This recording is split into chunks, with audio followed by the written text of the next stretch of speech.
2003 წლის 13 დეკემბერი, 18:00 საათი. ცენტრალური ერარისკარ ენული მიწის ქვეშ, ვიწრო, გაუვენტილაციო 6-8 ფუტის მიწის ქვეშ აღმოჩი. გადაყენებული მართველი უსმენს თუ მოდის რაიმე სუსტი ვიბრაცია პირდაპირ მის თავზე. სადამ ჰუსეინი იცის, რომ ასობით თუ არა 1000-ობით ამერიკელი ჯარისკაცი ეძებს მას და თუ იპოვიან, ის მოკვდება. თვეების განმავლობაში მას მოახერხა დაჯერის თავი დანაწილება. მთელი დივიზიები ეძებდნენ მას და მილიონობით დოლარი დაიხარჯა მის მოსაძებნად. თუმცა ყველა კვალი და ყველა მცდელობა ერთნაირად დასრულდა, მარცხით. სადამი ყოველთვის ერთი ნაბიჯით წინ იყო თავის მტრებზე, მაგრამ ამალამ ყველაფერი სხვანაირად. ახალი, ზუსტი და მეტად სანდო დაზვერვის ინფორმაციით შეიარაღებული აშშ-ს ჯერა, რომ სადამი ბოლოს და ბოლოს ხელის გაწვდენაზე და გაგზავნა თავისი საუკეთესო ოპერატორები მის საფონელად და რომ დაასრულოს ერთ-ერთი ყველაზე მასშტაბური სამძებრო ოპერაცია თანამედროვე სამხედრო ისტორიაში. ერთად ისინი ქმნიან ოპერატიულ დაჯგუფებას, 121 ელიტურ და საიდუმლო ერთობლივ სპეციალურ ოპერაციების ჯგუფს, რომელიც მოიცავს დელტა ფორსის, საზღვაო ფლოტის სილების, მე-6 გუნდის, აშშ-ს არმიის რეინჯერების და 160 სპეციალური ოპერაციების ავიაციის პოლკის წევრებს, რომელიც ასევე ცნობილია როგორც ხამის ნდევრები. მათი მხარდაჭერისთვის მობილიზებულია მთელი ჯავშან ტექნიკის ესკადრონი, მძიმე მექანიზებული ფოლადის კედელი, პერიმეტრის დასაცავად. მინუტების გასვლასთან ერთად ოპერატიული დაჯგუფება 121 უახლოვდება თავის სამიზნეებს, ორ უბრალო ქოხს, რომლებსაც კოდური სახელები აქვთ: ულვერინი 1 და ულვერინი 2. გარეგნულად ამ ადგილებში არაფერია განსაკუთრებული კუთრებული. არავინ იფიქრებდა, რომ ისტორიის ერთ-ერთი ყველაზე ცნობილი და სასტიკი დიქტატორი ასეთ ადგილას იმალებოდა. მაგრამ სწორედ ამაზე ამყარებენ იმედს ამერიკა და მისი მოკავშირეები. სასწორზე ძალიან ბევრია და ყოველი წამი მნიშვნელოვანია. რადგან თუ სადამს ოდნავ მაინც მიუახმა, რომ ამერიკელები მოდიან, ის კიდევ ერთხელ გაქრება. როგორც მოჩვენება ერაყის მიწის ქვეშა ლაბირინთებში, ოპერატორები ამოწმებენ ღამის ხების ოპტიკას, რომელიც მათ გარშემო სიგნალებს სხვადასხვა მწვანე ელფერში გარდაქმნის. ისინი ამოწმებენ იარაღებს, თიშავენ უსაფრთხოების მექანიზმებს და სუნთქვას იკავებენ, რადგან იციან, რომ მომდევნო რამდენიმე საათი ან ყველაფერი, ან არაფერი იქნება. ისინი ან მიაღწევენ ყველაზე მნიშვნელოვან მიზანს, ან ბაღდადის ჯალათი ხელიდან გაუცურდებათ. ისევ და ისევ, ყველაფერი ამაზეა დამოკიდებული. სადამისთვის მიწაში დამარხვა კატასტროფული შებრუნება იყო იმ ძალაუფლებისა, რომელიც სულ რამდენიმე თვის წინ ქონდა. უჰაერო კუჩი სუნთქვა ეგროდა. ის აღარ იყო ხელშეუხებელი არქიტექტორი, მილიონიანი რეპრესიული სახელმწიფო აპარატისა. ის იმპერია სწორედ იმ ტკიპებით სავსე ნიადაგში დაიწყო, რომელშიც ახლა იმალებოდა. 1927 წელს სიღარიბეში დაბადებული პოლიტიკური გზა დიპლომატიის ნაცვლად გააზრებული ლიკვიდაციით იქნებოდა. 20 წლის ასაკში ბათის პარტიაში გაწევრიანების შემდეგ ის ქუჩის დონის დამქაშად მუშაობდა, მეტოქეებს ანეიტრალებდა და მილიციის უჯრედებს აყალიბებდა. 1968 წლისთვის ის იყო ტაქტიკური ძალა გადატრიალების უკან, რომელმაც ერაყის მთავრობა ჩაიგდო ხელში. შემდეგი ათწლეული მან ჩუმად სამხედრო ძალაუფლების ცენტრალიზებასა და შიდა მტრის განადგურებაში გაატარა. საბოლოოდ კი ერაყის სრულ კონტროლს დაეუფლა. 1969 წელს მან ტოტალიტარული დიქტატურა დააარსა, რეჟიმი, რომელიც შიშზე, პარანოიასა და ძალადობაზე იყო დაფუძნებული.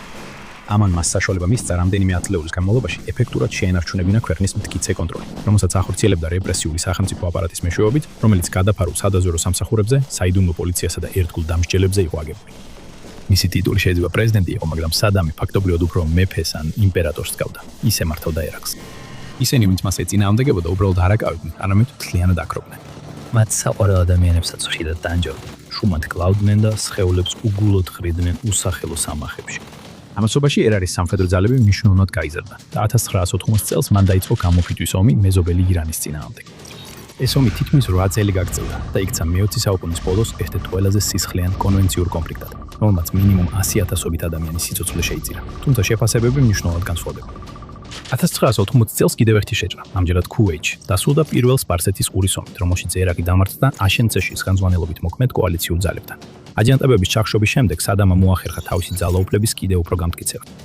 2003 წლისთვის ვაშინგტონის მოთხრინება ამოიწურა. შეჭრას მწვანე შუქი მისცეს სადაზვერო მტკიცებულებებზე დაბრუნებით, რომ ერაყს მასობრივი განადგურების იარაღი ჰქონდა, თუმცა ომის შემდგომმა რეალობამ საბოლოოდ გააბათილა ეს ცნობები. იმ მომენტში ბრძანება აბსოლუტური იყო. რეჟიმი ფესვიანად უნდა ამოეძირკვეთ.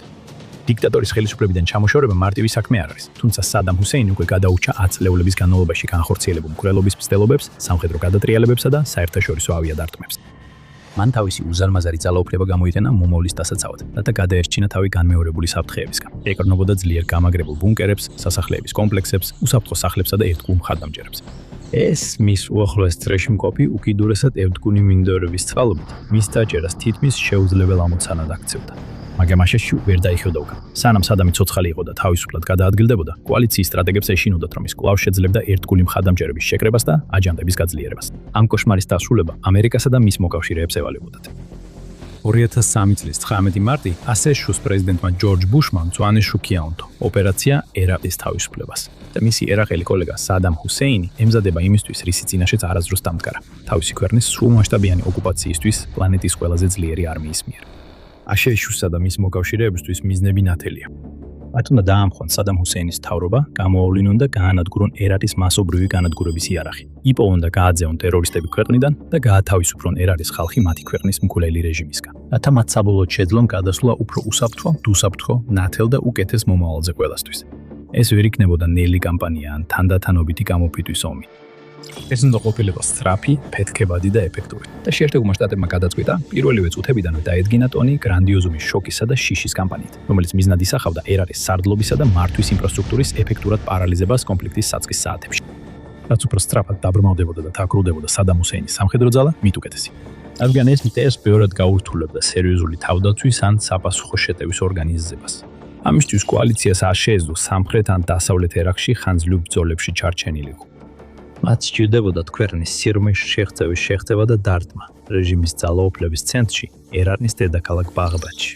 და სწორედ ეს გააკეთეს მათ. როცა მიიღეს ინფორმაცია, რომ სადამი თავად სტუმრობდა დორას სასოფლო-სამეურნეო უბანში მდებარე კომპლექსს სამხრეთ ბაღდადში, აშშ-ის ძალებმა მოამზადეს საწყისი დარტყმები. ადგილობრივი დროით დილის 5 საათამდე ცოტა ადრე, მე-8 ექსპედიციური გამანადგურებელი ესკადრილიის 2 F-14 Nighthawk-ის ტიპის სტელს გამანადგურებელი შევიდა ერაყის სააერო სივრცეში და პირდაპირ ბაღდადის მიმართულებით გაიმართა. ისინი ეკუთვნებოდნენ საკუთარ სისწრაფესა და სტელს ტექნოლოგიებს, რათა აეცილებინათ ქვეყნის საერო თავდაცვა. დორას რაიონში მისვლისას Nighthawk-ებმა გაათავისუფლეს თავიანთი ტვირთი, 4 სატელიტით მართვადი, 2000 ფუნტიანი GDU-27 ტიპის ბუნკერ-ბასტერი ბომბი, რომლებიც პირდაპირ ერაყის კომპლექსისკენ გაემართა. ზუსტად იმავე დროს, წითელ ზღვასა და სპარსეთის ყურეში განლაგებული მრავალი ამერიკული გემი და წყალქვეშა ნავი, მათ შორის Ticonderoga კლასის კრეისერი USS Calpensi, Arleigh კლასის გამანადგურებლები USS Donald Cooke და USS Porter-ი, ქვეყნის მასშტაბით მნიშვნელოვან ობიექტებზე თითქმის 40 შორი მანძილის Tomahawk-ის რაკეტა გაუშვეს. ეს თმა ბომბა მიზანს ააცილა, მაგრამ დანარჩენი 3 წარმატებით მოხდა. დააზიანა მთავარი შენობა და გაანადგურა მის გარშემო არსებული ყველა ნაგებობა. სამწუხაროდ გაირკვა, რომ სადამი იმ დროს იმ ტერიტორიაზე არ იმყოფებოდა, ხოლო სხვადასხვა წყაროები ეჭქვეშ აყენებდნენ, იყო თუ არა ის იქ მანამდე. რაც უნდა იყოს, ოპერაცია უკვე დაწყებული იყო და მომდევნო საათებში ის კიდევ უფრო დრამატული გახდებოდა. მართლა იმავე დღეს შოკისა და შიშის კამპანია სერიოზულად დაიწყო. 160 სპეციალური ოპერაციების ავიაციის პოლკის წევრები ავიდნენ MH-60 Black Hawk-ისა და MH-6M Little Bird-ის ვერტმფრენებზე, რომლებსაც 10 Thunderbolt 2 უჭერდა მხარს. ერაყის სამხრეთ და დასავლეთ საზღვრებზე პატრულირებისას მათ ათობით სადამკვირვებლო პოსტი აღმოაჩინეს და ჩაერთნენ ბრძოლაში. რამდენიმე საათში ამ სამიზნეთაგან 70-ზე მეტი განადგურდა და ერაყის სამხედრო ძალა ფაქტობრივად დაბრმავდა. ამერიკელი, ბრიტანელი და სხვა მოკავშირე ჯარებისთვის საზღვრის გადაკვეთისა და ბაღდადისკენ სვლის გზა გაიხსნა. ისინი ფეხით კი არა, არამედ უზარმაზარ ჯავშან ტექნიკის კოლონებში გადაადგილდებოდნენ, რომლებიც კილომეტრებზე იყო გადაჭიმული. ათასობით მანქანა, მათ შორის აბრამსის ტანკები, ბრედლის საბრძოლო მანქანები, ფუქსირებული ჰაუბიცები, ნალომტყორცნები და სხვა ტექნიკა ერაყში შეიჭრა. მათ ზემოთ კოალიციის ავიაციას სწრაფად აიღო ცის კონტროლი. მებრძოლი თვითმფრინავების, ბომბდამშენების, საბრძოლო ვერტმფრენებისა და სადაზვერო თვითმფრინავების მონაწილეობით, რომლებიც 24 საათიან ოპერაციებს ატარებდნენ, ეძებდნენ და ანადგურებდნენ, რაც შეიძლება მეტ სამიზნეს, ერაყის ომი დაიწყო. ამერიკის შოკისა და შიშის კამპანია საოცრად ეფექტური აღმოჩნდა. კონფლიქტის პირველ დღეებში ასობით ბომბა, რაკეტამ და სხვა საბრძოლო მასალამ მიზანს მიაღწია. სამხედრო შტაბები ნანგრევებად იქცა, საკომუნიკაციო ქსელები გაითიშა, საჰაერო თავდაცვა დაშალა, ხოლო ერაყის შეიარაღებული ძალების უამრავი მნიშვნელოვანი კვანძი ერთმანეთისგან მოწყვეტილი და განადგურებული იქნა. დოკუმენტურად ქვეყანას ჯერ კიდევ ჰყავდა უზარმაზარი არმია, ასობით ათასი ჯარისკაცით.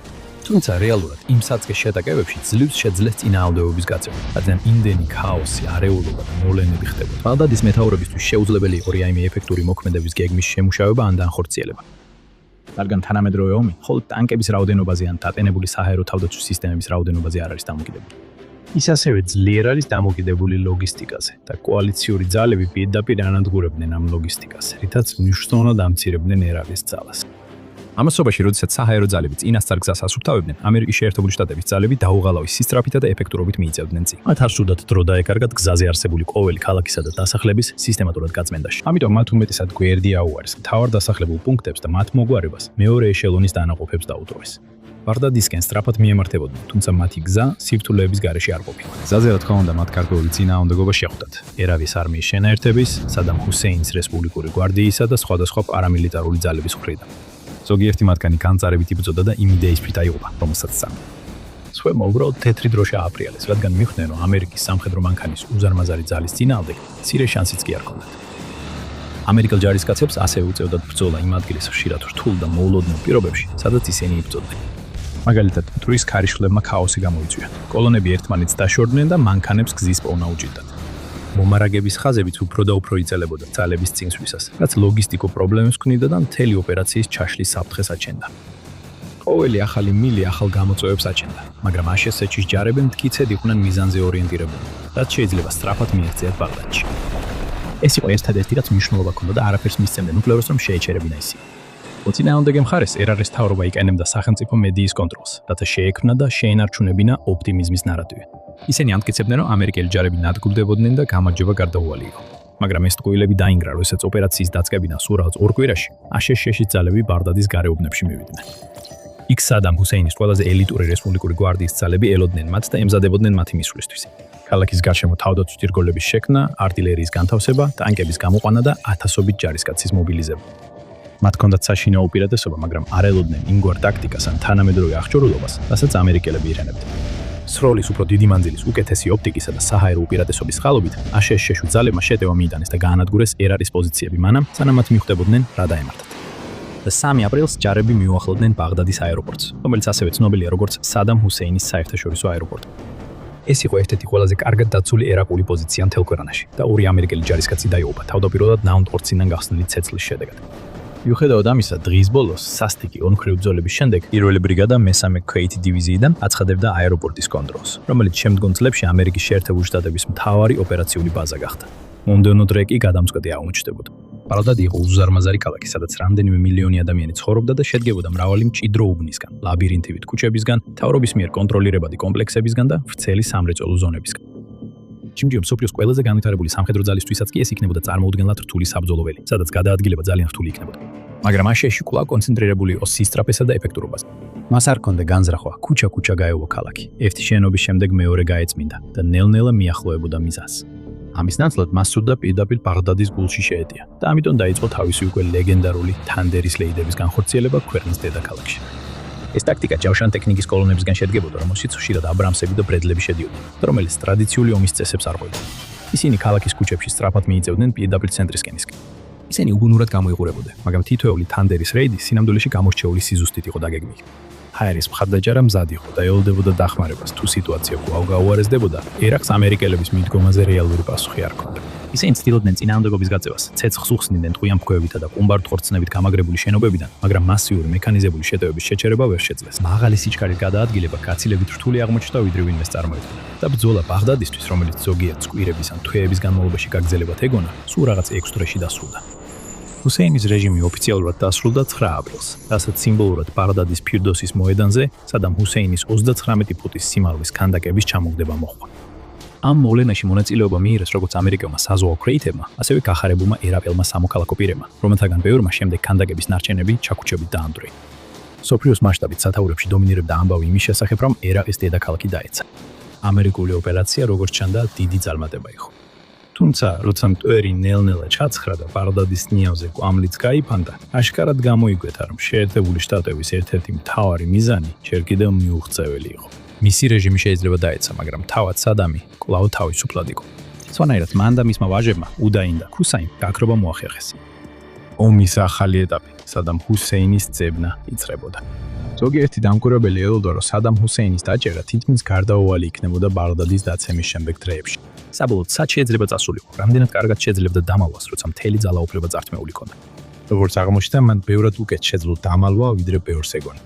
ბრძოლის შემდეგ დღეებში აშშ-ის ძალები ეძებდნენ კებდნენ კვალს. იკენებდნენ ყველა ხელმისაწვდომ საშუალებას, რომ დიქტატორის ადგილსამყოფელის შესახებ თუნდაც მცირე ინფორმაცია მიეღოთ. მაგრამ არაფერი გამოჩნდა, არც დადასტურებული ნახვა, არც დამოწმებული ადგილმდებარეობა. ისე ჩანდა თითქოს ერადის ყოფილი მმართველი, დედამიწის ერთ-ერთი ყველაზე ცნობილი და ადვილად საცნობი ადამიანი, სრულიად გაუჩინარდა ყოველგვარი კვალის გარეშე. შემდეგ კი ჭორები და თეორიები გავრცელდა. შეიძლება ის თავის მრავალ მიწისქვეშა ბუნკერებში იმალებოდა. იქნებ ერავეს დასავლეთის უდაბნოში გაიქცა. ან იქნებ საერთოდაც მოახერხა ქვეყნის დატოვება და ახლა მეგობრულ ტერიტორიაზე, მაგალითად სირიაში იმალებოდა. იმისათვის, რომ სიტუაციაზე გარკვეული კონტროლი დაემყარებინათ და პაზლის ნაწილების დალაგება დაეწყოთ, ნეონელა ინფორმაციას აგროვებდნენ. აშშ-ის სამხედროებმა საკმაოდ უჩვეულო მეთვალყურეობის ინსტრუმენტი შექმნეს. სათამაშო ბანკოს ნაკრები. ყველაზე ძებნილი პირების ბანკო. სწორად ვთქვათ, ბანკოს დასში 50-ზე მეტ მაღალჩინოს ან ერაყელ მოხელეს მიენიჭა ნომრები და მასტები, ხოლო თავად სადამი ყველაზე მარლა პიკის ასად იყო განთავსებული. და მაშინ, როცა სხვა დანაყოფები უფრო დაბალი რანგის ლიდერებზე ნადირობდნენ, პიკის 100-ის ძებნა საუკეთესოებს დაევალა. ოპერატიული ჯგუფი 121 ეს უბრალოდ სამხედრო დანაყოფი არ იყო. ის აერთიანებდა ამერიკული სამხედრო ძალების საუკეთესო ელემენტებს. თავდაპირველად მათ გამოიყენეს მრავალმილიარდიანი სადაზვერვო აპარატის სრული პოტენციალი და განათავსეს მოწინავე სიგნალების გადაჭერის ტექნოლოგია. ამასთან ერთად მოქმედებდა Delta Force-ის სასიკვდილო სიზუსტე და SEAL Team 6-ის გამოცდილება. ერთად მათ შეიმუშავეს გეგმა, რათა დაედგინათ ჰუსეინის ადგილმდებარეობა. მათ იცოდნენ, რომ მიუხედავად იმისა, რომ მეფე იძულებული გახდა დაეტოვებინა ტახტი, მას ჯერ კიდევ ჰყავდა ერთგული მიმდევრების დიდი რაოდენობა, რომლებიც ყველანაირად დაეხმარებოდნენ მას. სანამ ის თავისუფლებაზე იყო და სანამ მას ესეთი მხარდაჭერა ჰქონდა, ის საფრთხედ დარჩებოდა. ყოველთვის იქნებოდა შანსი, რომ ერთ დღეს ის კვლავ გამოჩნდებოდა, დაიბრუნებდა ძალაუფლებას და ისევ დაიწყებდა ქაოსის მმართველობას. ამის გათვალისწინებით ოპერატიულმა ჯგუფმა 121-მა დაასკვნა, რომ სადამი ყველაზე მეტად თავის ერთგულ ქსელებს გამოიყენებდა გადაადგილებისთვის. ისინი ვარაუდობდნენ, რომ ის იყენებდა დაშიფრულ სატელიტურ ტელეფონებს დახმარების თხოვნისთვის და პარამილიტარულ ესკორტს, რათა ადგილიდან ადგილზე გადაადგილებულიყო. შესაბამისად, ამ ჯგუფის ამოცანა იყო ამ ქსელების ჩაჭრა, მათ მოულოდნელად დაჭერა და ერთი ნაბიჯით წინ წასვლა. ისინი ყველაფერს აკეთებდნენ ამ მიზნის მისაღწევად. მათ იპოვეს, დააკავეს და დაკითხეს ყოფილი რეჟიმის ლიდერები. მათ გაანალიზეს უზარმაზარი რაოდენობის სადაზვერვო ინფორმაცია. მათ განათავსეს რადარები, თანამგზავრები და სხვა სათვალთვალო სისტემები, რათა ეძებნათ ნებისმიერი ანომალია, საეჭვო ნიშანი, ნებისმიერი მინიშნება, რომ რაღაც დიდი შეიძლება ხდებოდეს. მათ ჩაჭრეს კოლონები და დაარბიეს ბაზები. როცა კი მნიშვნელოვანი სადაზვერვო ინფორმაცია შემოდიოდა, ისინი მოქმედებდნენ, მაგრამ ისევ და ისევ ამერიკის ქმედებები უშედეგო იყო. სადაც არ უნდა წასულიყვნენ, რაც არ უნდა გაეკეთებინათ, ყოველთვის გვიან ჩნდებოდნენ. ეს ძირითადად იმიტომ ხდებოდა, რომ სადამმა გონივრული გადაწყვეტილება მიიღო და პრაქტიკულად სრულად უარი თქვა თანამედროვე ტექნოლოგიებს. ამიტომ მაშინ, როცა ოპერატიული ჯგუფის წევრები ეთერსები ეთერს აგვირდებოდნენ და რადიო გადაცემებს იჭერდნენ, კაცი, რომელსაც ეძებდნენ, რეალურად უფრო ანალოგურ კომუნიკაციისა და გადაადგილების მეთოდებს ეყრდნობოდა. მან გაანეიტრალა ციფრული თვალთვალი. როდესაც ადამიანი კურიერებზე დაფუძნებულ დახურუცრე გადაუთრეზე გადავიდა, იმედს ამყარებდა ძველ ტომობრივ ერთგულებებსა და მჭიდრო კავშირებს, თავის მშობლიურ ქალაქში და მის გარშემო, რომ დარჩენილიყო შეუმჩნეველი. 2003 წლის ივლისში აშშ-ს საბოლოოდ მიიღო მნიშვნელოვანი ინფორმაცია. სადამ ჰუსეინის ოჯახის ახლო მეგობარმა საიმედო დაზვერვა მიაწოდა სადამის ორი შვილის, უდაი და ქუსაი ჰუსეინების ადგილმდებარეობის შესახებ. ისინი ჩაკეტილები იყვნენ გამაგრებულ უსაფრთხო სახლში, ჩრდილოეთის ქალაქ მოსულში. შესაძლოა სადამიც იქ იყო მათთან ერთად, ან იქნებ იქ ვინმე მაინც შეძლებდა მათ სადამთან მიყვანას.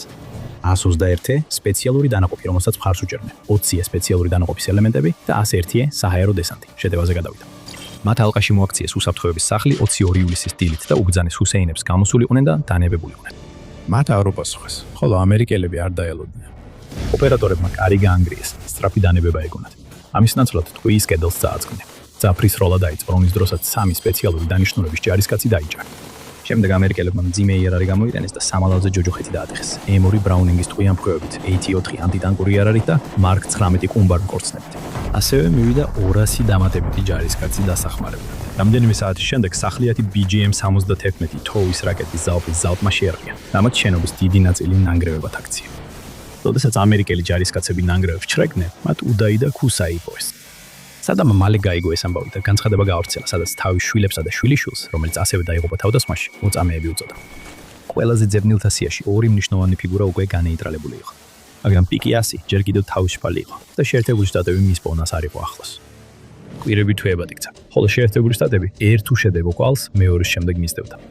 სულ 2003 წლის ივლისიდან დეკემბრამდე სპეციალურმა ჯგუფმა ჩაატარა 12 წარუმატებელი რეიდი.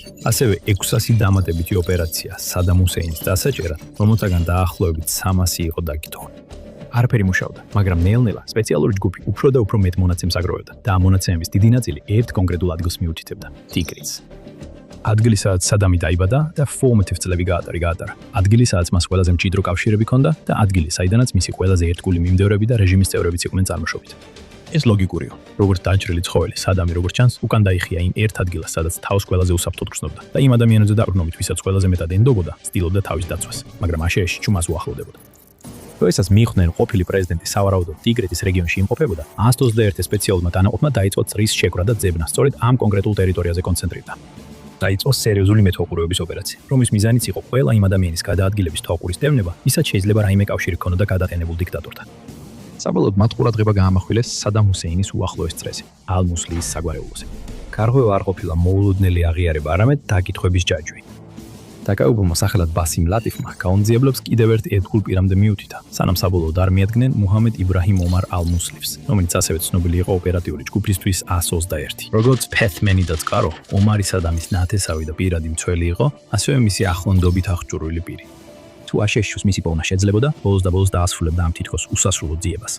Task Force 121-მა ბაღდადში მდებარე უსაფრთხო სახლში, სადაც ომარი იმალებოდა, ელვისებური რეიდი ჩაატარა.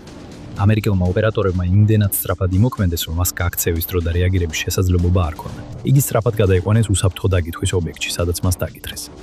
მოხსენებით, ომარი წინააღმდეგობას უწევდა და მას არც კი აცდუნა მრავალმილიონიანი ჯილდო, რომელიც სადამ ჰუსეინის დაკავების შესახებ ინფორმაციისთვის იყო დაწესებული. მაგრამ საბოლოოდ მეორე დილას მან გატეხა. ფაქტობრივად მან ამერიკელებს ზუსტად ის უთხრა, რაც მათ სურდათ გაეკვოთ. არა უბრალოდ სადამ ჰუსეინის სავარაუდო ადგილმდებარეობა, არამედ ზუსტი მისამართი, სადაც ის იმ მომენტში იმალებოდა. ტრიანი მიტოვებული ფერმა ალ-დაურის მახლობლად. დრო უკვე იწურებოდა. ინფორმაცია ახალი და სანდუჩანდა, მაგრამ ისეთი პარანოიდული სამიზნის შემთხვევაში, როგორც სადამი იყო, ამერიკელებს სწრაფად უნდა ემოქმედათ. თუ დიქტატორს საიმე ეჭვი გაუჩნდებოდა, ან თუ ვინმე მოახერხებდა და გააფრთხილებდა, რომ ომარი დააკავეს, ის წამებში გაიქცეოდა ამ ტერიტორიიდან და ისევ გაუჩინარდებოდა უზარმაზარ ერაყის უდაბნოებში. დროის დაკარგვის გარეშე შეიკრიბა უზარმაზარი შეტევითი ძალა და ომარის მიერ მითითებულ ტერიტორიაზე 600 ჯარისკაცი გაგზავნეს.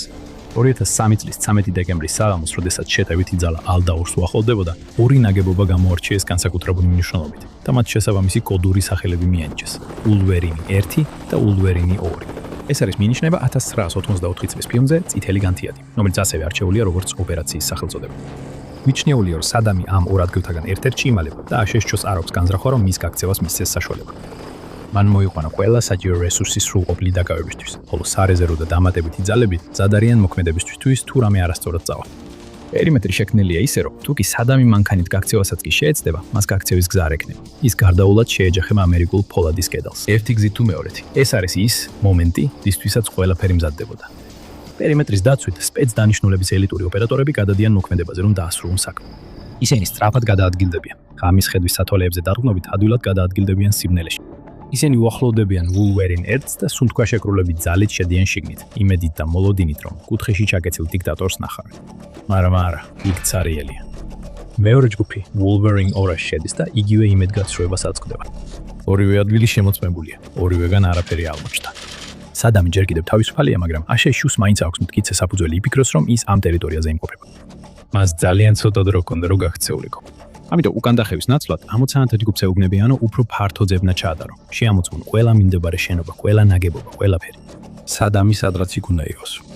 ბოლოს ჯარისკაცების ნაწილმა კიდევ ერთ უბრალო ქოხს მიაგნო, რომელიც გარშემო ყველა დანარჩენს გავდა. მაგრამ როცა ერთმა ჯარისკაცმა იატაკის ნაგლეჯი ფეხით გადასწია, მან ერთი მნიშვნელოვანი განსხვავება არ მოაჩინა. მიწაში პატარა კვადრატული ღიობია, ეგრეთ წოდებული ობობის ხრელი, იდეალური ადგილი გაქცეული ძებნილი დიქტატორის დასამალად. მაგრამ სანამ ჯარისკაცი ძებნას დაიწყებდა, ობობის ხრელიდან ორი ხელი გამოჩნდა. სადამ ჰუსეინის ხელები. სადამმა არც გაქცევას სცადა და არც ბრძოლა. მან იცოდა, რომ მისი გაქცევის დრო ამოიწურა, თამაში დასრულდა და მტერს დანებდა. როცა თავშესაფრიდან გამოვიდა, თითქმის ვერავინ იცნობდა მას, იმ კოვლის შენძლე დამპყრობელ დიქტატორად, რაც ოდესღაც იყო. აღარ იყო ელეგანტური კოსტიუმები, სამხედრო ფორმები და იდეალურად მოვლილი სახე.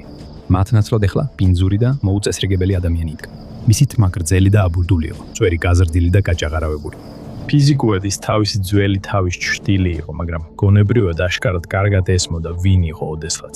ისი პირველი სიტყვები მისი დამჭერებისადმი იყო მარტივი და ნათელი. მე ვარ სადამ ჰუსეინი, მე ვარ ერარის პრეზიდენტი და მოლაპარაკება მინდა. პასუხი, რომელიც მიიღო, კიდევ უფრო მოკლე იყო. პრეზიდენტ ბუშის მოგითხო. მის სამალოს რო დაათვალიერეს, ოპერატორებმა არ მოაჩინეს, რომ ეს იყო წარმოუდგენლად ვიწრო ბუნკერი. სიღრმით მხოლოდ 6 ფუტი და სიგანით იმდენი, რომ მხოლოდ ერთი ადამიანი გაწოლილიყო. ის აღჭურვილი იყო მარტივი სავენტილაციო მილით და გამწვავი ვენტილატორით, რათა სადამი არ დამქჩვალიყო. მაგრამ ეს ძალიან შორს იყო იმ დიდრული სასახლეებისგან, რომელსაც წინა წლებში იყო მიჩვეული. ჯარისკაცებმა შიგნით საკვების მარაგიც იპოვეს. ასევე დიდი რაოდენობით ნაღბი ფული და რამდენიმე იარაღი, რომლებიც ჰუსეინს აშკარად არ გამოუყენებია.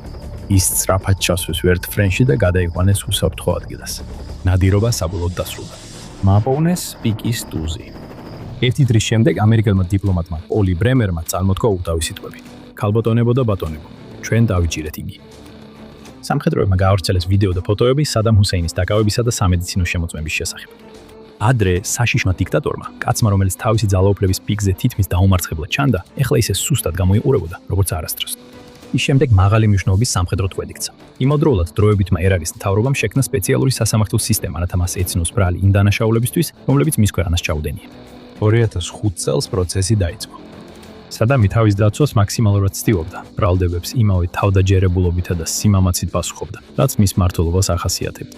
მაგრამ რაცა უნდა ეთქვა, მის წინააღმდეგ არსებულ უთხოვარ მტკიცებულებებს ვერაფერი დაუპირისპირა. და 2006 წლის 5 ნოემბერს გარდაუვალი განაჩენი გამოცხადდა. სადამ ჰუსეინი დამნაშავედ ცნეს, მენშობის წინააღმდეგ ჩადაუნდათ ჩადენილ დანაშაულებში და სიკვდილით დასჯა მიუსაჯეს. 2006 წლის 30 დეკემბერს განაჩენი აღსრულდა. და ადამიანი, რომელმაც არა მხოლოდ ერთ-ერთს, არა მხოლოდ რეგიონს, არამედ მთელ მსოფლიოს შიშის ზარით მოედო, ბოლოს და ბოლოს სამართლის წინაშე წარდგა. მისი სიკვდილით დასჯა ახლო აღმოსავლეთში ეპოქის საბოლოო დასასრული იყო. ეპოქისა, რომელსაც შიში და ძალადობა მართავდა. ადამიანი, რომელმაც შიშით მართა, გამაგრებული ბუნკერები ააშენა და მასობრივი მკვლელობები ჩაიდინა, ბოლოს და ბოლოს ჯარისკაცებმა დააკავეს, რომლებმაც ერთბნელ დეკემბრის ღამეს მახე დაუგეს. თუ გსურთ ნახოთ, როგორ შეცვალა სამხედრო ტექნოლოგიამ ძალთა ბალანსი კიდევ ერთ დამანგრეველ თანამედროვე კონფლიქტში, დააწყაპუნეთ ვიდეოზე თქვენს ეკრანზე ახლავე და შემდეგ ბრძოლაში შევხვდებით.